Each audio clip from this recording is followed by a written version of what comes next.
Happy New Year.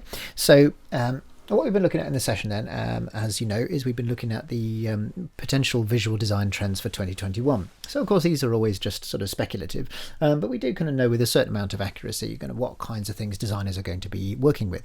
So we've seen things like the move towards sort of reassuring nostalgia kind of ideas, because of COVID and things like that. So looking back to the past, maybe more muted color palettes, the type of thing you might see on printed page rather than on a screen, things like gold textures and 3D design, that sort of thing. And there's also some carryover from last year in terms of what were big things last year. So one of the big things last year was monochrome and duochrome images. And it's one of those things that when you sit down to do a monochrome image, you kind of think, how do you do that again? So what I'm going to do in this tutorial is just a quick kind of go-to for an effective technique for creating a monochrome image. There's a whole bunch of different ways that you can do it, and some are quicker than this, but this one I've found is usually pretty reliable in lots of different contexts and circumstances.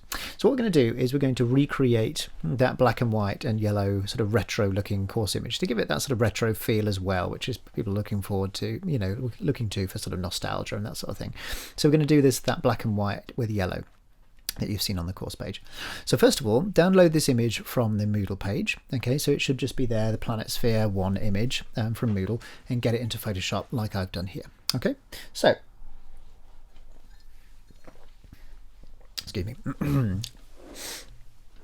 sore throat. Okay, so then what you're going to do is, now you've got your image in Photoshop, the first thing we're going to do is we're going to make this black and white. Now obviously normally under normal circumstances I would suggest that you go to layer and then new adjustment layer and make any changes that way, so you can come back and change them later on. But for quickness, just for this tutorial, I'm just going to go to adjustments and do a quick black and white. Now obviously you can spend time on this to get it however you want it. I'm just going to click OK for now. I might add just a quick brightness and contrast adjustment just to whack that contrast up a little bit, just to give it a bit more presence. There we go, that'll do. Okay, so here's my sort of source image then, right? And what the next thing I'm going to do then with my black and white layer is I'm going to come to my black and white layer, right click on it, and I'm going to duplicate this layer like so. Okay, so the next thing I'm going to do then is I'm going to go up to layer at the top, new layer, and you can automatically fill this with the color that you want. But I actually am going to use the paint bucket tool, for reasons I shall explain in a second. So first of all, you come to your foreground color here and you select your color. So I'm going to go with a color about that sort of sandy 70s retro yellow. Then I'm also going to go to where it says the gradient tool at the moment and select my paint bucket tool. And as long as I've got my layer 2 highlighted, when I click on it, it'll just go nice and yellow, the yellow that I want. Okay. If you want to, though, you can also be slightly more ambitious with this, and you can actually do a gradient tool as well. And if you're not familiar with gradients, instead of paint bucket, what you can do is go to gradient here. Okay, and that allows you to make a graded tone, which you can then use as the sort of background color for your image, just to give it a bit more kind of, a bit more about it basically. So if you've not used gradients before, select that icon, and then you can come up to the top here. And what you'll normally see, if it's the first time you've used it, is you'll see foreground to transparent usually. So that'll be the color that you've just selected down here, moving through to a transparent layer. Okay, so if we then added that over the top, what it would do is it would create color to transparent, but that's not what we want. So we're going to click on here. I'm going to go into basics, and we're going to go into foreground to background, and then the key thing is to just make the colors that we want. So what we're going to do is, here's our foreground to background. So foreground is yellow and background is white, and all we need to do, we can do it actually in this tab, is we can click on this box here. So that's our foreground color, we can select that, so whatever. Okay, click OK, and then our background color, instead of white, I'm going to click on this little box and that one, and I'm going to select I don't know, maybe a brighter yellow, something a bit like that, maybe slightly more mustardy kind of color, something a bit like that. Okay, and I'm going to click OK, and then OK again. So here's my gradient. Doesn't look like much. In fact, I might make that a bit brighter just to give it a bit more, make it a bit more obvious.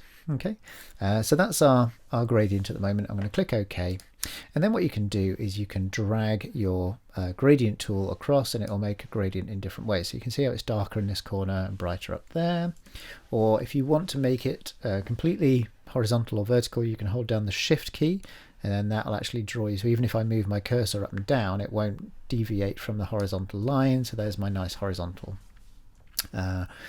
fill, with my gradient, whatever it might be. Okay, so here's my layer then that I've created with a nice gradient.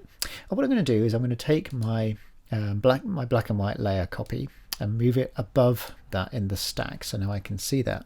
And simply all you have to do is just go now into your blend mode, and you can see when you change the blend mode for this black and white image that you get lots of different monochrome image effects. So there's the multiply one, looks quite good. Color burn, I mean, it's created a dramatic effect. Whether that's the effect you want or not, I don't know, but there's lots of different ways to do it. Now if you'd left this as a color image, you would of course, the color of the image would also be changing some of these transfer modes as well. So I purposefully made it black and white just so that the transfer mode is just, there's no color within the layer that you're actually changing to sort of interfere with it. But of course, if you did keep it as a color image, you can still, oh, I didn't mean to do that one. You can still produce, really interesting effects as well. So the one I'm going to go with is hard light, because I think that creates sort of a nice black and white monochrome effect. But as I say, vivid light is also quite a nice one for a burnt look.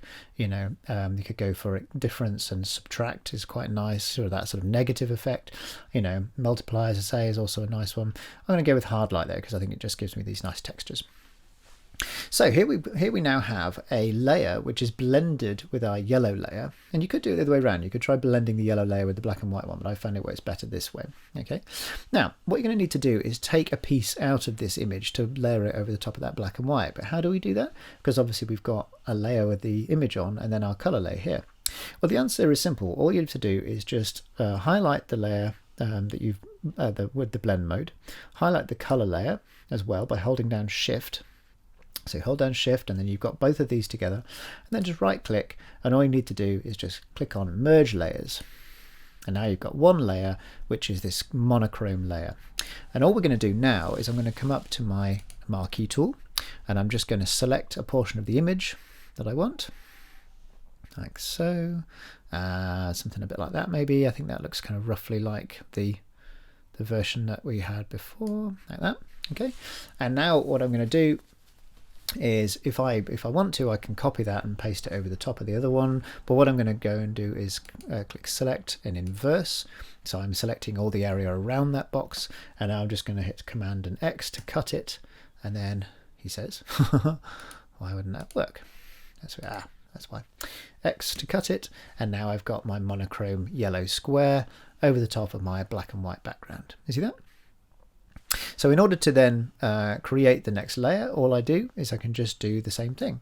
So I can now duplicate this layer. So I'm going to go and duplicate that again, like so. Move that up to the top. Now what I might have done actually is before I before I merged my layers, I might have kept my yellow layer as a separate, and then I could have copied that again. As it is, because I've already merged those layers, I'm going to have to create a new layer and do the same thing again. But that's okay, because what I can do this time is I can try and make this a little bit brighter. So I'm not going to do a gradient fill this time. I'm just going to use the paint bucket just for quickness. Okay, so here's my layer. I'm going to make that a bit brighter. Okay, then move this one over the top. I'm going to go to hard light, like so. And now what I'm going to do is I'm going to merge by holding down shift these two layers and right click merge layers. But then the final thing I'm going to do is I'm just going to turn off the eye for this one so I can see where that yellow box is, so I know what I'm doing. But I'm going to keep this layer highlighted. Here's my marquee tool, and I'm going to just create another box inside this one. So I'm just going to sort of judge that one by eye, maybe like that. I'm going to make it slightly thicker at the bottom just for that slightly more retro look. There we go.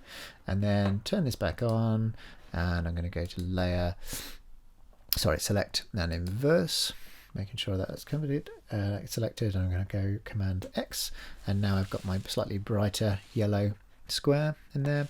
And then I'm going to now do the same thing again. So now I'm going to right click, duplicate that layer, move that up to the top. I'm going to create layer, new layer, like so. And now my final thing is I'm going to go up to the top and make that the brightest yellow I can. And I'm going to use my paint bucket tool to fill that like so. Move this layer above that one. And then I'm going to go to hard light as a blend mode. Okay. Hold down shift, combine the two, right click, merge layers, turn off the eye for that one, get my marquee tool, and now I'm going to just judge this again by eye, like so, like something a bit like that, maybe. Okay, turn that back on.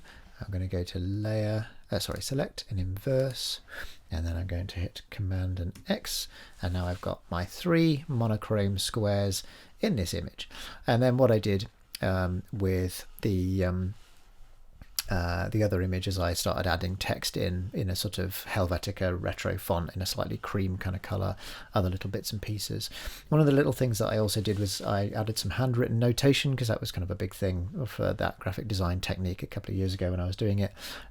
So I did that, and then what I did was, if you can imagine, let's say for example, if I duplicate this layer again, just quickly duplicate that over the top, and then if I transform this, try and imagine this layer as being the block of text rather than this image. Of course, what I want to do is I want to blend it in, so I sort of angled it like so, like that, and then all you do to try and blend it in a little bit is you can get your marquee tool like so, or you can use if you want a more complicated shape, you can use your lasso tool, but I'm just going to use the marquee tool here, and I'm going to just go over the top like so, which is going to take the edge off. And then what I'm going to do is, in my selection box, I'm just going to go to modify feather and about maybe sort of 40 pixels, something like that.